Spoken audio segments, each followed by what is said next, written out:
Srinivasan. And there's more good news. 14 years of you being at the helm at Federal Bank. And there's another piece of good news, and that Federal Bank has actually made it to the list of the great places to work as far as women specifically are concerned. So on all three fronts, a big congratulations to you, Mr. Srinivasan. How do you feel today? Thank you, Shireen. Both excited and a little humbled by the occasion, right? I just cast my mind back to what we had in April 2021 at the peak of the pandemic at the Wagah border when we launched the Short of Life campaign. There was a sense, it was overwhelming, right? Because this occasion, at that time we were playing blind. We didn't know how to cure, at least in this there's a certain distance traveled. There it was completely blind. And today I just look back and I say the bank and partnering with you guys, we made, I think, meaningful progress. We touched over many lakhs of lives. And I do think today could be the start of something very special. When I heard you say that, I think we are poised at a great place. As a bank, from what you described, we are deeply committed to doing stuff that touches society in a real way, right?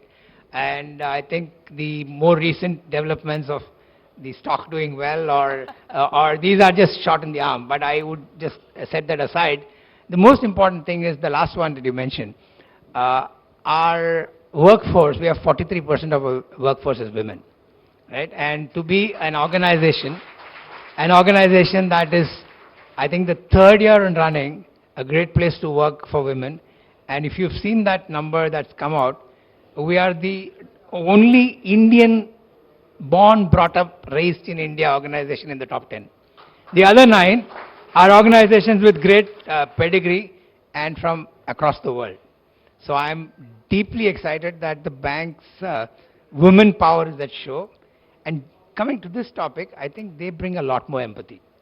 And that feeds into the organization's culture of what we want to do for society. So in many ways, we are poised for something special, important, and I think far-reaching. So yes, can't You'll be getting my CV by later tonight, Mr. I am not willing to lose my job, so we will wait for that. No, but on a serious note, let's talk about why we are here this evening. And I don't know again how many of you in this room know the numbers, but the numbers are staggering. The out-of-pocket spends of an average Indian on healthcare expenditure is significant. It's still about 50% of GDP. And I was just taking a look at the last released numbers, and there's a whole bunch of estimates that are done. But according to a journal that put out numbers more recently, it talks about how the out-of-pocket expenditure, both for inpatient as well as outpatient, on a monthly basis averages anywhere between 8 to 12,000 rupees, and that is a staggering sum of money. So almost works out to about more than 3 lakh rupees annually as far as the average citizen is concerned. And you know that there is an under-penetration as far as insurance is concerned in the country. And so it's a really important aspect to focus on because, if you can catch it early, if you can ensure that you get the right kind of care, you have access to the right kind of infrastructure, it perhaps could not just alleviate the health burden, but also the economic burden, Mr. Srinivasan. Absolutely. In fact, I think one of the things as we get deeper into this program, and as a bank we've spoken on a few occasions, even at the board level, I think we have to start investing in the adjacencies around this. This program will certainly help increase awareness, which is our sort of bigger aspiration. But we recognize that the caregivers and the support mechanism for anybody impacted, we've seen, in fact, one of our board members has almost mandated to construct facilities like a dorm or whatever in and around the cancer hospitals to help people who are supporting, because many of them literally live on the pavement or live by getting some dole or some support, people with not enough privileges. So I think the big development that we want to make in this is, apart from this whole journey of trying to promote awareness and support people, start investing in the adjacencies and help people in a way genuinely the caregiver is not affected massively, at least financially and physically, if they can support. So it is going to be quite a important development in this journey. No, and you bring up a very important point, because a large part of the spends are actually on account of the non-medical aspects. So it's the food, the transportation, the lodging, as you spoke of, that actually adds to the economic burden for not just the patient but also for the caregivers, and that really is something that we need to focus on. And we're talking about huge geographical disparities in terms of just being able to access good quality infrastructure, healthcare infrastructure that people can access for specifically cancer treatment. So as part of this initiative and separate from this initiative as well, what have been some of the learnings in being able to build this out? See, we think by a few ads and by a few messages, a large population will recognize it. At best, it's a fleeting thought for many. So one of the struggles is how do we get the grassroots really understand and work at that level. And the lesson we learned from the last round when we did the Sanjeevani one, all our blitz on channels and various platforms helped. But the real last mile when the guy went in a bus to the local village, literally carted them back to the site to tell them why it is, give them the incentives to take that shot. So I think the biggest exercise for all of us is going to be as we get united against cancer is how does the last mile actually go and test, and how do we support them once the test, God forbid, if they detect something, are we going to support them with some kind of financial support, assistance, simplifying, and then of course the treatment related. So this is a lot of work, you know it better, but I as in federal is committed to making sure on the ground as much as possible using physical force, using technology, we want to try and bring more people really beyond one level above awareness, getting into the, the kind of effort to go and test. And, we have to do a lot there. Our employees have committed. We have actually launched now an employee program where we give voluntary day off for doing volunteering. Okay. So on specific days in the bank, they are taking time off to go into local communities and penetrate the message down. So it's not just headlining, but I hope we can reach out to the ground by truly the employees themselves. We about 15,000 of us go out and in the local communities, promote the awareness, but also encourage them to go into the testing. So it's a lot of work that needs to be done on the ground. And many people would be curious to know that why is a bank deciding to support the cause of cancer? When we talk about the COVID pandemic and we talked about vaccination, it perhaps still made sense because you wanted the economy to restart, and one of the ways of being able to do that was to ensure that more and more people were vaccinated. But why the decision to actually join hands in the fight against cancer? Yeah, we did think about it. See, the two big themes that we work on is one is healthcare and the other is skilling and education.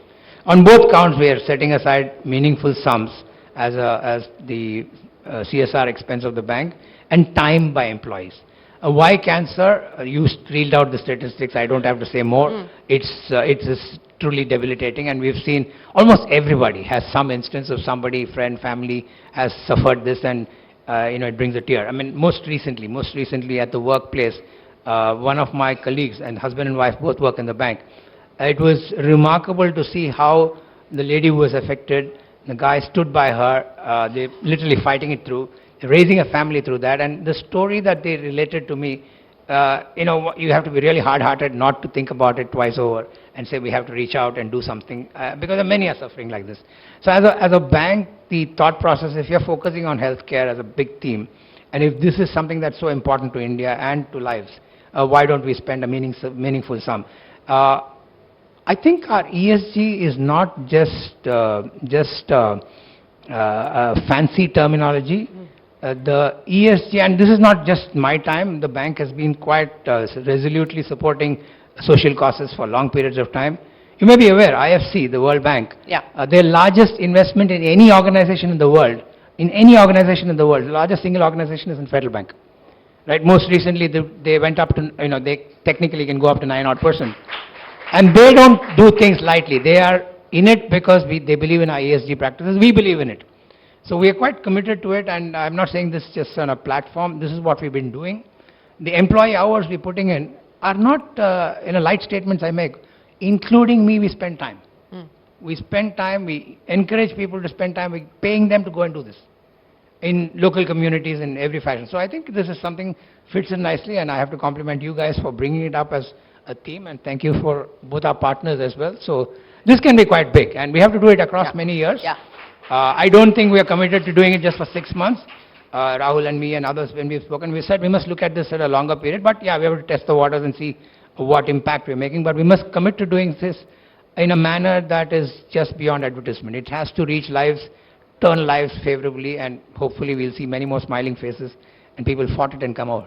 Oh, absolutely. I do hope that it will lead to at least a movement of hope, as well as bringing on board some solutions to the problem that we are faced with today. One more thing I'll just yes. tell you, Shireen. I know we're maybe turning, it says time's up.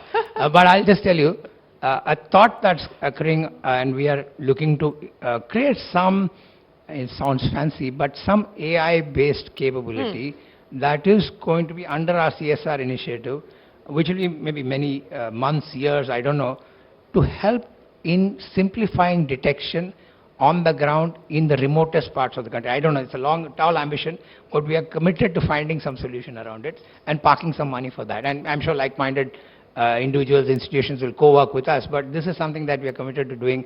It may take a year out, but we are going to do that. It requires collaboration, it requires deep partnerships, which is what we're hoping to do here today. We forged a very strong tripartite partnership, and we hope that we are going to be able to take this forward. It is called the Emperor of All Maladies, in the words of the Pulitzer Prize winning author Siddharth Mukherjee, and I think that it requires dedicated action, it requires collective and urgent intervention at this point in time. So Shyam Srinivasan, many thanks for joining us here this evening, for your generosity and for your support as always. Thank you very much. Ladies and gentlemen,